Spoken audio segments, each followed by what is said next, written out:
आम्हाला जोपर्यंत आमच्या रिक्षा दादरपर्यंत किंवा आमच्या चैत्यभूमीपर्यंत जाऊन देत नाही तोपर्यंत आम्ही ह्या रस्त्यावरून हटणार नाही अशी देखील जी आहे ती त्यांची भूमिका आहे। थेट आपण त्यांच्याशी संवाद साधणार आहोत। नक्की काय भूमिका आहे, नक्की काय त्यांचं म्हणणं आहे हे थेट त्यांच्याशी संवाद साधणार आहोत। नक्की काय म्हणणं आहे तुमचं, तुमचं म्हणणं काय आहे ते विस्तारमध्ये सांगा थोडं। रिक्षा सोडा, आम्ही सगळ्या ट्रॅफिक खाली करू। रिक्षा म्हणणं आहे तुमचं काय काय? आमच्या रिक्षा सोडत नाही, आम्ही गावावरून आलो, सोलापूरवरून आलात तुम्ही, कुठून आलात? आम्ही सोलापूरवरून आलो, आमच्या रिक्षा सोडत नाही। एकदा येतो वर्षात एकदा येतो, सोडायला पाहिजे, लोक सोडत नाही।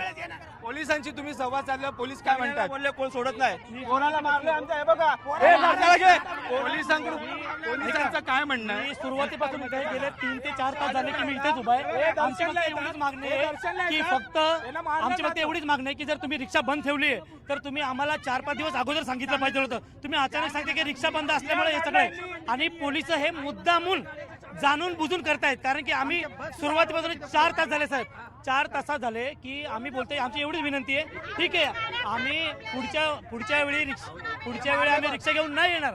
ताई काय सांगशील, तू देखील या आंदोलनात सहभागी होती, प्रशासन काय करतंय? 6 डिसेंबर हे नवीन आहे का त्यांच्यासाठी? आता इथे किती गाड्या उभ्या आहेत, कसे जाणार लोक? एवढ्या लांबून लांबून आलेले लोक कसे जाणार? 6 डिसेंबरला तसं काय होतं? नक्की तुम्ही देखील आता इथं आंदोलन करत आहात, पोलिसांकडून काय सांगण्यात होतं? पोलिसांना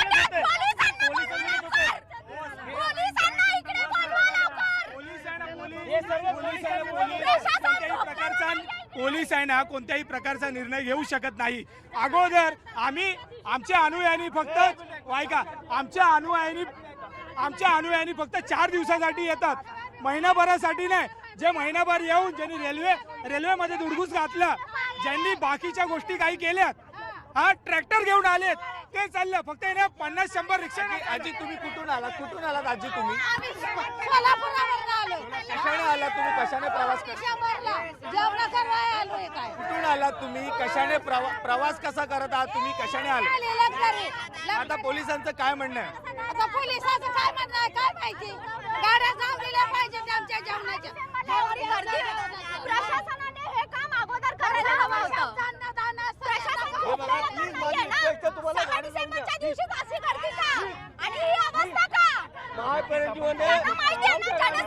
अनुयायांचा आक्रोश आपल्याला पाहायला मिळतोय। आम्ही महाराष्ट्राच्या कानाकोपऱ्यातून वेगवेगळ्या जिल्ह्यातून आलेलो, त्याचबरोबर सोलापूर येथून आलेलो, आम्हाला सोडत नाही। आम्ही दरवर्षी याच मार्गावरून आमच्या रिक्षा घेऊन जात असतो असं देखील जे आहे ते त्यांचं म्हणणं आहे। पण पोलीस आम्हाला जाऊन देत नाहीयेत या ठिकाणाहून असं देखील आपण पाहू शकतो। अनेकांच्या रिक्षा देखील ज्या आहेत ते उजव्या बाजूला, संपूर्ण या चुनाभट्टीच्या उजव्या बाजूला देखील रिक्षा ज्या आहेत त्या लावण्यात आलेल्या आहे। अगदी मोठ्या संख्येने या ठिकाणी अनुयायी जे आहे ते रस्त्यावरती उतरलेले आहेत, घोषणाबाजी सुरू आहे। आणि त्याचबरोबर जोपर्यंत आम्हाला मुंबई पोलीस जे आहे ते ह्या ठिकाणाहून रिक्षा घेऊन आम्हाला पुढे जाण्यास परवानगी देत नाही तोपर्यंत आम्ही ह्या ठिकाणाहून हलणार नाही असं देखील जे आहे ते अनुयायी यांचं म्हणताना आपल्याला पाहायला मिळतं। अगदी पाहायला गेलं तर मोठ्या संख्येने अनुयायी जे आहे ते रस्त्यावरती उतरलेले आहेत। हा संपूर्ण जो चुनाभट्टीचा परिसर आहे, अगदी चुनाभट्टीपासून ते सायनचं असेल किंवा इतर जे ठाण्यापर्यंत संपूर्ण मार्ग जो आहे तो ट्रॅफिक झालेला आहे, खोळंबा झालेला आहे। वाहनांच्या लांब रांगा ज्या आहेत ते लागलेल्या आहेत। अगदी आपण पाहू शकतो दृश्यांमध्ये पोलीस देखील जे आहे ते संवाद साधताना आपल्याला पाहायला मिळतात की आपण आंदोलन करू नये किंवा ह्या ठिकाणाहून जावं किंवा आपण आपल्या वाहनं घेऊन पुढे जावं असं देखील जे आहे ते सांगण्यात येते। परंतु त्यांचं असं म्हणणं आहे की आम्हाला रिक्षासाठी परवानगी द्या, तोपर्यंत आम्ही ह्या ठिकाणाहून हलणार नाही किंवा आमच्या रिक्षा जोपर्यंत आम्हाला जाऊन देत नाही पुढे तोपर्यंत असं म्हणणं आहे। परंतु पोलीस देखील असं म्हणतात की आम्ही देखील परवानगी रिक्षाला नाकारण्यात येते किंवा रिक्षाला जाण्यास बंदी आहे म्हणून देखील आम्ही जाऊन देऊ शकत नाही असं देखील जे आहे ते पोलिसांकडून सांगण्यात येतं। पण अनुयायी जे आहे ते आपल्याला ऐकताना पाहायला मिळत नाही, घोषणाबाजी करताना पाहायला मिळत आहे। अगदी या संपूर्ण ट्रॅफिकमध्ये दुचाकीस्वार असतील किंवा मोठे ट्रक असतील, ST असेल, बस असेल, बेस्टच्या बस असतील, ट्रक असतील, हे देखील मोठ्या प्रमाणात जे आहे ते ट्रॅफिकमध्ये अडकलेले आहेत, खोळंबा झालेला आपल्याला पाहायला मिळतोय। आपण पाहतोय तिथे पोलीस देखील मोठ्या प्रमाणात उपस्थित आहेत आणि त्यांना समजवण्याचा प्रयत्न करतायत। कुणी वरिष्ठ अधिकारी तिथे आलेला आहे का, त्यांच्याकडून या संपूर्ण प्रकरणाची दखल घेण्यात आलेली आहे का, काय वेगळी कारवाई करण्यात येते या प्रशासनाकडून?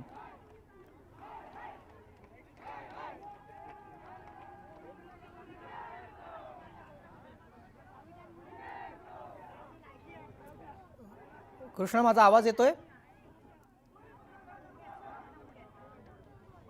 पुन्हा एकदा प्रश्न विचारा. इथे मोठ्या संख्येने पोलीस उपस्थित दिसत आहेत. कोणी वरिष्ठ अधिकारी तिथे पोहोचलाय का? प्रशासनाकडून काही वेगळ्या प्रकारे दखल घेण्यात आलेली आहे का या आंदोलनाची?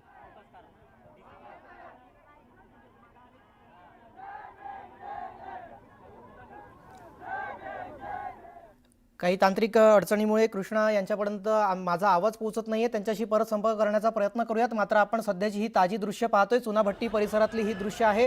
रिक्षाने पुढे जाऊ देत नसल्यामुळे इथे अनुयायी आक्रमक झालेले आहेत. त्यांची एकच मागणी आहे की आमची रिक्षा पुढे सोडावी. मात्र मुंबईमधला असा नियम आहे की ती रिक्षा पुढे सोडली जाऊ शकत नाही.